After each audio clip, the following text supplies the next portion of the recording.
Marites! Kung nagda-diet ka, skip mo na tong video ko.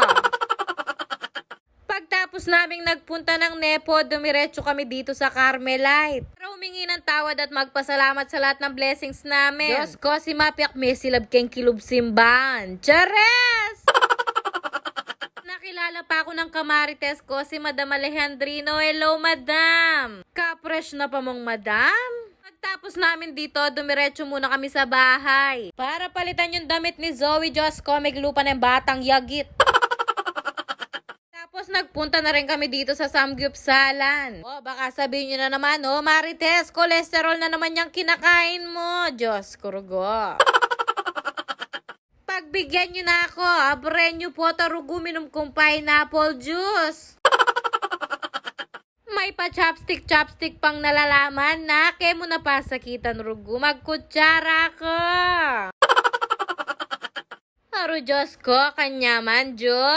Gustong gusto ko talagang ditong kumakain dahil napakasarap ng meat nila, quality. Sa mga oras na yan, hindi pa ako nanangalian. Diyos ko, gutom na gutom ako. Unang kagate, benagad. Umuusok-usok pa yung karne, Jo, tapos ididip mo sa cheese, Diyos ko.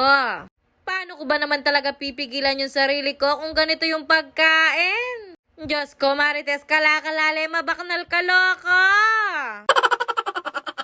Napakalinamnam ng meat nila at napakasarap ng kimchi. Kaya talagang hindi ko na tinigilan, Diyos ko. Lanang langutak mo lagad, Jo.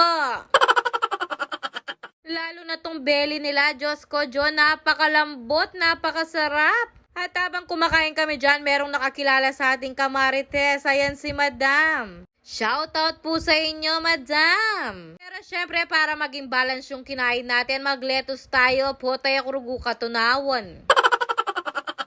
Aro, tignan nyo naman tong karning to. Dinan nyo kung pineapple juice, Diyos ko. Ang subong ito para sa mga basher ko. Kenny, pamatalanda kayo loko. Nagpa-refill pa nga ako ng cheese dyan at tinitignan na ako ni Kuya dahil nakailang refill na ako. Humingi pa kami ng belly dahil sobrang sarap talaga ng belly nila. Napakalambot, quality, pati yung beef. Pero Diyos ko, habang nagluluto kami dyan, ginawang barbecue ng anak ko tong lutuan namin. Katula na pa mo, Diyos ko. Hindi pa kami busog pero nakailang refill na kami dyan, Jo. Nagwa-warm up pa lang kami dyan, Jo. Kaya pwede nyo talaga kaming isabak sa mga Eat All You Can. Kapamangan kaming construction worker, Jo. Meron pa silang pinasosyal na ebon. Siyempre, hindi ko rin to palalagpasin. Hindi ko alam kung anong tawag dito pero alam ko itlog lang to. Itlog na pinasosyal. Fairness, masarap tong itlog na to habang mainit-init tapos lalagyan mo ng cheese. Diyos ko, Jo, kanyama na. Nagpa-refill pa ulit kami ng karne. Susulitin namin yung binayad namin dito. Pinapalit na rin namin yung lutuan namin para lalong mapasarap yung kainan namin. Susulitin ko na talaga yung pagkain dito dahil ilang araw kaming magdedelata nito. Diyos ko.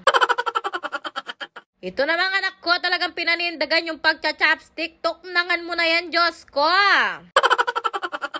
Pero sa mga oras na yan, busog na ako. Diyos ko, pekakabsi ko may bugkong may patso.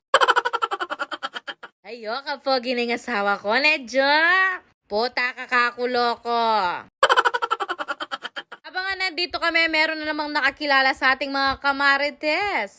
Shoutout sa mga napakagwapo at napakagaganda kong kamarites. Tamo, Joy, nakamilakad kayong sobrang kabsi, Diyos ko. Bye-bye.